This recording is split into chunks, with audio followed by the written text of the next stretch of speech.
Dear student, आप सभी का AP study commerce and English Guruji channel में स्वागत है। पिछले वीडियो में हमने अर्थशास्त्र के महत्वपूर्ण प्रश्नों के बारे में चर्चा किया। अगर आपने पिछला वीडियो नहीं देखा है तो जाकर के देख लीजिएगा, प्ले लिस्ट में मिल जाएगा। और आज भी अर्थशास्त्र की कुछ और इम्पोर्टेंट प्रश्न हैं जो कि पिछले वर्षों में आए हुए हैं। इन प्रश्नों को हम डिस्कस करेंगे। ये प्रश्न जो है असाइनमेंट के क्वेश्चन के रूप में जो है परीक्षा में दिया गया था, तो इसको आप ध्यान रखिएगा। ये सारे इम्पोर्टेंट क्वेश्चन हैं, बोर्ड परीक्षा में आपको अच्छे अंक लाने में ज़रूर हेल्प करेंगे। तो इन प्रश्नों की तैयारी आप अच्छे ढंग से कर लीजिएगा।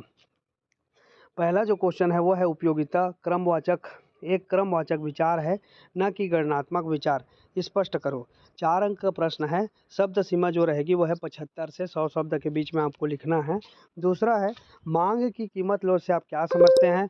मांग की कीमत लोच, यदि मांग की कीमत लोच इकाई के बराबर हो, इकाई से अधिक अथवा कम हो, चित्र और उदाहरण सहित समझाइए। इस प्रकार के प्रश्न जो है परीक्षा में पूछते हैं। ये क्वेश्चन जो है हमेशा पूछे जाते हैं। मांग की कीमत लोच से संबंधित एक प्रश्न परीक्षा में आता है। मांग रेखाएं दाएं को नीचे की ओर क्यों झुकती है, स्पष्ट कीजिए। 4 अंक से संबंधित प्रश्न। सीमांत उपयोगिता ह्रास नियम को तालिका एवं रेखा चित्र द्वारा समझाइए।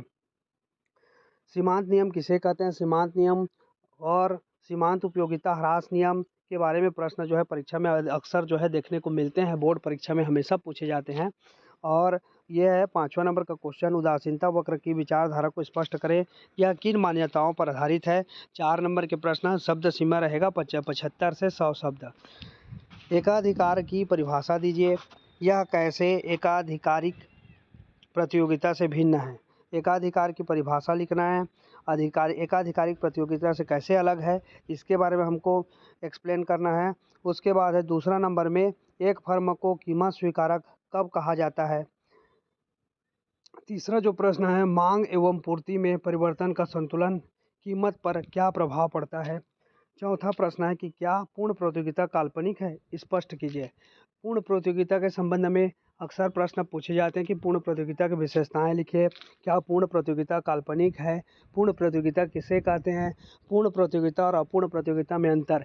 ये प्रश्न जो है परीक्षा में हमेशा आते हैं। इन क्वेश्चन को आप अच्छे से तैयारी कर लीजिएगा। 5वां है, अति अल्पकाल के बाजार का मूल्य निर्धारण पर क्या प्रभाव पड़ता है, रेखा चित्र द्वारा समझाइए। फिर उसके बाद नेक्स्ट चैप्टर में जो इम्पोर्टेंट प्रश्न है वो है पहला, बंद अर्थव्यवस्था में आय के चक्रीय प्रवाह को स्पष्ट कीजिए। बंद अर्थव्यवस्था में आय के चक्रीय प्रवाह के बारे में हमको बताना है। खुली अर्थव्यवस्था, बंद अर्थव्यवस्था। अर्थव्यवस्था के जब चैप्टर में बजट से संबंधित जो चैप्टर है उसमें जाएंगे तो ये सारे जो है चीज़ें जो है आपको मिलेंगी। फिर उसके बाद है आय के चक्रीय प्रवाह से आप क्या समझते हैं। आय के चक्रीय प्रवाह का महत्व समझाइए। आय के चक्रीय प्रवाह से आप क्या समझते हैं। आय के चक्रीय प्रवाह का महत्व को समझाना है हमको। निम्नलिखित आंकड़ों से राष्ट्रीय आय की गणना कीजिए। पिछले वीडियो में भी हमने बताया था क्वेश्चन। इसी प्रकार के प्रश्न जो है राष्ट्रीय आय की गणना से संबंधित प्रश्न पूछे जाते हैं, जैसे वेतन, किराया, लाभ, ब्याज, उपभोग का सकल, घरेलू विनियोग। इस टाइप से क्वेश्चन जो है आते हैं और इन क्वेश्चन को बनाना एकदम सरल है। आप उदाहरण देख करके समझ लीजिए और इसमें केवल जो है आपको किन किन चीज़ों को जोड़ना है, किन किन को मदों को छोड़ना है, इसके बारे में आपको ध्यान रखना है। फिर है इसके बाद है व्यय विधि द्वारा राष्ट्रीय आय का अनुमान लगाते समय की जाने वाली सावधानियों का वर्णन कीजिए। व्यय विधि के द्वारा राष्ट्रीय आय का अनुमान लगाते समय की जाने वाली सावधानियों का वर्णन। फिर है बाजार कीमत पर विशुद्ध घरेलू उत्पाद तथा साधन लागत पर विशुद्ध घरेलू उत्पाद में अंतर कीजिए। 4 नंबर के प्रश्न। फिर आगे देखेंगे, वस्तु विनिमय प्रणाली की कठिनाइयाँ बताइए। वस्तु विनिमय प्रणाली से संबंधित प्रश्न पूछते हैं।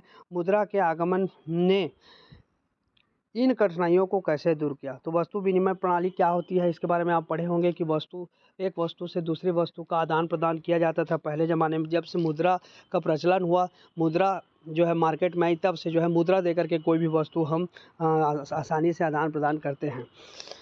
तो वस्तु विनिमय प्रणाली की कठिनाइयाँ बताइए। मुद्रा के आगमन ने इन कठिनाइयों को कैसे दूर किया। फिर दूसरा जो क्वेश्चन है वह है केंद्रीय बैंक की परिभाषा दीजिए। केंद्रीय बैंक के क्या कार्य हैं, इसके बारे में। केंद्रीय बैंक के बारे में पिछले वीडियो में भी हमने बताया कि केंद्रीय बैंक के कार्यों को, मुद्रा के कार्यों को वर्णन कीजिए। इस प्रकार के प्रश्न जो है हमेशा पूछे जाते हैं। केंद्रीय बैंक मतलब होता है रिजर्व बैंक ऑफ इंडिया। साख निर्माण की सीमाओं को स्पष्ट कीजिए। साख निर्माण की सीमाओं को स्पष्ट कीजिए। रिजर्व बैंक की स्थापना के उद्देश्यों का वर्णन कीजिए। रिजर्व बैंक की स्थापना क्यों हुई है, किन उद्देश्यों को लेकर के हुई है, इसके बारे में आपको वर्णन करना है। और रिजर्व बैंक की स्थापना कब हुई थी, ये हमेशा जो है प्रश्न 1 नंबर या 2 नंबर में पूछा जाता है। एक व्यापारिक बैंक साख का सृजन कैसे करता है, समझाइए। व्यापारिक बैंक साख का सृजन कैसे करता है, समझाइए। सरकारी बजट का अर्थ लिखिए। बजट के क्या उद्देश्य है। बजट निर्माण की प्रक्रिया की व्याख्या कीजिए। बजट निर्माण में क्या क्या होता है, इसके बारे में हमको जो है विस्तार से बताना है। बजट निर्माण की प्रक्रिया, ये 5 नंबर का क्वेश्चन भी आपको परीक्षा में देखने को मिलेंगे। घाटे का बजट क्या है, घाटे के बजट के प्रकार लिखिए। जरूरी नहीं कि ये 4 अंक लिखे, मतलब 4 अंक का ही प्रश्न आएगा। 5 नंबर, 4 नंबर, दीर्घ उत्तरी, अति दीर्घ, दीर्घ उत्तरी, लघु उत्तरी, इस प्रकार के प्रश्न जो है आपको परीक्षा में देखने को मिलेंगे और इसी प्रकार के प्रश्न जो है पूछे जाते हैं। फिर है चौथा है संतुलित बजट और असंतुलित बजट में अंतर स्पष्ट कीजिए। संतुलित बजट और असंतुलित बजट में अंतर स्पष्ट करना। बजट के प्रमुख संगठक कौन से हैं, समझाइए। प्रमुख संगठक कौन से हैं बजट के, इसको समझाइए। इस प्रकार के जो प्रश्न हैं हमेशा परीक्षा में आते रहे हैं। पिछले आप क्वेश्चन पेपर को, अनसॉल्व्ड पेपर को आप देख सकते हैं, उसमें भी आपको इस प्रकार के प्रश्न जो है देखने को मिलेंगे। तो ये रहा इम्पोर्टेंट क्वेश्चन इकोनॉमिक्स का, जो कि संभावित प्रश्न है, परीक्षा में पूछे जाने वाले प्रश्न हैं, इम्पोर्टेंट हैं, तो इनका तैयारी आप कर लीजिए।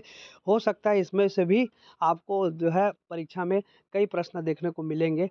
तो आशा करता हूँ कि ये परीक्षा में आने लायक क्वेश्चनों को आप अच्छे ढंग से तैयारी कर लेंगे और अपनी परीक्षा में जो है अच्छे नंबरों से उत्तीर्ण होंगे। आज के लिए बस इतना ही। नेक्स्ट वीडियो में हम जो है व्यवसाय अध्ययन के, लेखा शास्त्र के जो इम्पोर्टेंट क्वेश्चन है उसके ऊपर भी चर्चा करेंगे। वीडियो में बने रहिए, चैनल पर बने रहिए, चैनल को सब्सक्राइब कर दीजिए, बेल आइकन को प्रेस करके रखिए ताकि जब भी मैं नया वीडियो डालूं तो आप तक उसका नोटिफिकेशन पहुंच सके।